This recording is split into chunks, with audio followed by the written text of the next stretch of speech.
कहानी एक ऐसे घर से जहां शादी का माहौल है, लेकिन टेंशन और शांति इतनी कि शादी का घर किसी जंग के मैदान जैसा दिख रहा था।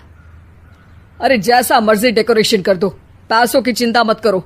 इतना पैसा जब लड़के वालों को दे दिया तो फूल वालों को देने में मुझे क्या दिक्कत है? अरे धीरे बोलो ना, साफ लग रहा है कि फ्रस्ट्रेटेड हो। अरे तुम तो चुप ही रहो, एक बेटी संभाल नहीं पाई।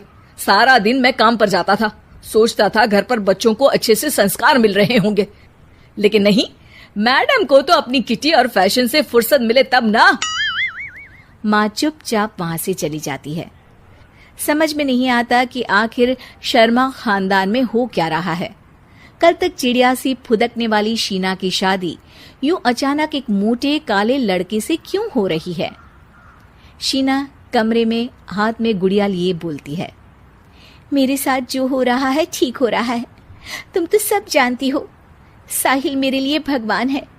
अब जब वो ही नहीं मिला तो फिर कोई भी हो, जिंदगी ही तो जीनी है, जी लेंगे। बाहर शीना की बुआ किसी से बात करती है। अरे मोटा नहीं, उसे तो खाते पीते घर का कहते हैं। अब ओबेरॉय का नाम भी किसी को बताने वाली बात है। उनका इकलौता लड़का तो करोड़ों की सामी तो है ही। अरे हमारी शीना बिटिया तो रानी बनेगी, रानी। इन सब के बीच कहीं कोने पर शीना हाथ में मेहंदी सजाए बैठी थी और आंखों में आंसू सजाए। और वो समय भी आ जाता है जब शीना मंडप के नीचे हाथ में वरमाला लिए खड़ी होती है, लेकिन तभी अफरा तफरी मच जाती है। कोई कहता है, अरे लड़के की माँ को हार्ट अटैक आ गया। अरे अच्छी खासी थी, कैसे हो गया? अरे कहते हैं ना, किसी किसी लड़की के पैर अच्छे नहीं होते, हो सकता है कि मनहूस है ये लड़की। शीना पास खड़ी सब सुन रही थी। फिर शीना अपने कमरे में आ जाती है। शादी ये कहकर नहीं होती कि लड़की मनहूस है। अब लगातार शीना के लिए लड़के देखने आते, लेकिन आस पड़ोस या किसी के कहने पर शादी हर बार टूट जाती। लेकिन एक दिन, अंकल, मैं काफी दिनों से आपसे मिलने की कोशिश कर रहा था, लेकिन हिम्मत नहीं हो पा रही थी। अरे बेटा, हिम्मत तो हमारी टूटी पड़ी है। वैसे कौन हो तुम? अब मेरा नाम साहिल है अंकल। मैं शीना से प्यार करता हूँ और उसी से शादी करना चाहता हूँ। अरे अब तो किस जात के हो ये भी मायने नहीं रखता। बेटा, मेरी बेटी मनहूस है। ये सब कहते हैं कि इसीलिए उसकी शादी नहीं हो पा रही। अगर तुम शादी करने को तैयार हो तो ठीक है। शीना की शादी साहिल से हो जाती है। अगले दिन साहिल की माँ का देहांत हो जाता है और एक बार फिर लोग शीना को अपशकुनी कहने लगते हैं। अरे खा गई दीदी को ये। अरे क्या जरूरत थी साहिल किसी मनहूस को घर लाने की? पर बुआ, माँ की तो तबीयत पिछले कई साल से खराब थी। डॉक्टर्स ने जवाब दे दिया था।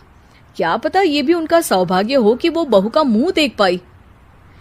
अरे बहू का मुंह देख पाई, या ये कह लो कि बहू का मुंह देखते ही स्वर्ग लोक सिधार गई। खैर, हमें क्या, घर तुम्हारा है, हम तो चले। अब शीना को खुद पर ही शक होने लगता है कि कहीं सच में वो अपशकुनी तो नहीं। साहिल, हम दोनों की शादी नहीं हुई होती तो अच्छा था। देखो ना, कैसे पहले मेरी शादी टूटती थी और अब तुम्हारी माँ भी। अरे ऐसा कुछ नहीं होता शीना, अपशकुनी वगैरह कुछ नहीं होता। ये सब तो ईश्वर के खेल हैं। वो शादी तुम्हारी इसलिए टूट गई क्योंकि तुमको मेरी पत्नी बनाना था, और माँ का जाना तो तय था। वो काफी बुजुर्ग थी, साथ ही एक ऐसी बीमारी से जूझ रही थी जिसमें डॉक्टर्स भी उन्हें नहीं बचा पाते। शीना साहिल की बात सुनकर तसल्ली कर लेती है और वहां से चली जाती है। अगले दिन, शीना, अरे ओ शीना। क्या हुआ? उफ, कहीं फिर मेरी वजह से कोई नुकसान? अरे नहीं नहीं शीना, तुम जानती हो, जिस प्रॉपर्टी के केस को हम बरसों से लड़ रहे थे उस पर फैसला आ गया, वो भी हमारे हक में। अब हम करोड़पति हो गए शीना। शीना शांत रहती है। अरे क्या हुआ? करोड़ पत्नी बनकर तुमको खुशी नहीं हुई? शीना की आंखों में पानी आ जाता है। चलिए जी, कुछ तो अच्छा हुआ मेरी जिंदगी में आकर आपके साथ। साहिल शीना को गले लगाकर कहता है, मेरी नई नौकरी भी तुम्हारे ही आने से लगी। ये प्रॉपर्टी का केस जीता। सब कुछ तो तुम्हारे आने के बाद ही हुआ, फिर तुम मनहूस कैसे? ये सुनकर